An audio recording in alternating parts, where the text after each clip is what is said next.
Pour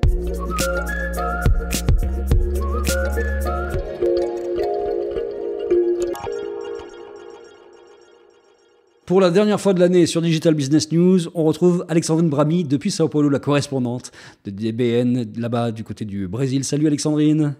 Bonjour Bertrand. Un invité de toute évidence aujourd'hui. Où est-ce que tu te trouves et avec qui?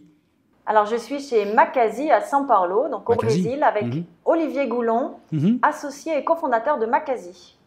Macasy, c'est les spécialistes du data marketing, boîte française évidemment, avec une belle implantation au Brésil d'ailleurs. Depuis combien de temps? Alors nous sommes implantés au Brésil depuis début 2014. Nous avons aujourd'hui un peu plus d'une dizaine de personnes implantées ici à São Paulo. Donc Macasy est un spécialiste des technologies de data marketing. On fournit des technologies qui permettent aux annonceurs de mutualiser leurs données, de les enrichir afin de mieux cibler leurs campagnes de fidélisation et d'acquisition. On avait eu l'occasion de faire un Inside Macasy à Paris, justement dans les bureaux de Macasy à Paris. C'est assez passionnant ce que vous faites, c'est vrai, vous êtes vraiment dans la pointe du data marketing. Pourquoi le marché brésilien vous a intéressé assez rapidement? Alors, le marché brésilien est très intéressant parce qu'il connaît une croissance fulgurante, moins de 20 millions d'e-shoppers il y a 4 ans, plus de 60 millions à la fin de l'année, des très grands groupes Internet qui se sont constitués et en même temps, ils sont un peu à la croisée des chemins, c'est-à-dire que pendant 4 ans, une énorme croissance, mais depuis quelques mois, un vrai besoin de la part des annonceurs de rationaliser leurs campagnes, de faire mieux avec parfois un peu moins de budget. Et c'est là où nous, nos technologies tombent à pic, puisqu'elles permettent justement aux annonceurs de résoudre cette problématique qui est comment garder mes internautes, les transformer en clients et les faire revenir ensuite. Depuis quelques semaines en France, il n'y a pas une seule conférence sans le mot data à l'intérieur. Est-ce que c'est un peu le cas au Brésil? Est-ce que le data marketing est en train de faire sa révolution?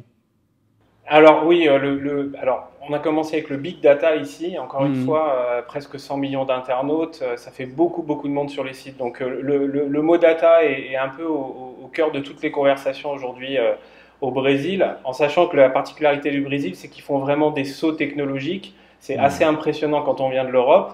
Il y a 1 an et demi, les annonceurs brésiliens découvraient le retargeting. En ce moment, ils se passionnent pour l'email et l'email beaucoup plus ciblé et le programmatique. Et là où il y a 6 mois, personne ici ne parlait de data marketing, aujourd'hui tout le monde en parle. C'est ça qui est fascinant avec le marché brésilien, c'est une capacité à rebondir et à appréhender les nouvelles technologies d'une manière qui est très étonnante quand on vient d'Europe. Donc ça se passe avec le même rythme qu'en France à peu près, avec un tout petit décalage, quelques mois de décalage. Un décalage qui a tendance à se réduire, on le comptait en semestre il y a encore 2-3 ans et aujourd'hui c'est en semaines. Pour faire tout ça du data marketing, il faut des data scientists, c'est la nouvelle perle qu'on recherche dans toutes les agences de recrutement. Est-ce qu'il y en a qui sont formés au Brésil directement par les universités ou est-ce qu'il faut les chercher ailleurs aujourd'hui?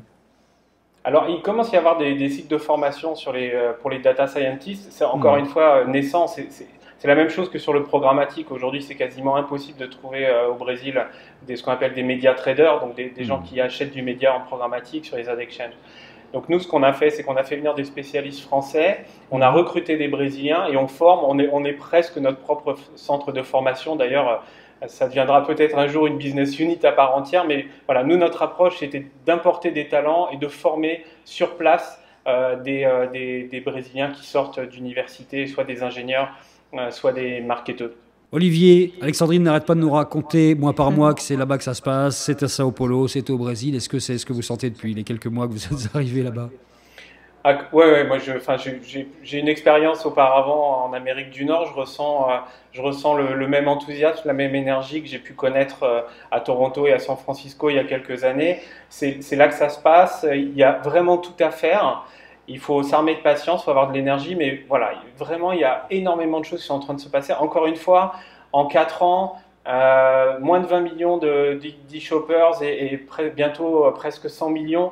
Enfin, à part probablement l'Indonésie, il n'y a aucun pays dans le monde où il y a ces taux de croissance-là. C'est fantastique. Il faut prendre l'enjeu à bras-le-corps, mais c'est vraiment là que ça se passe. Merci beaucoup Olivier d'avoir accueilli Alexandrine dans vos locaux de Macasy. Merci beaucoup Alexandrine.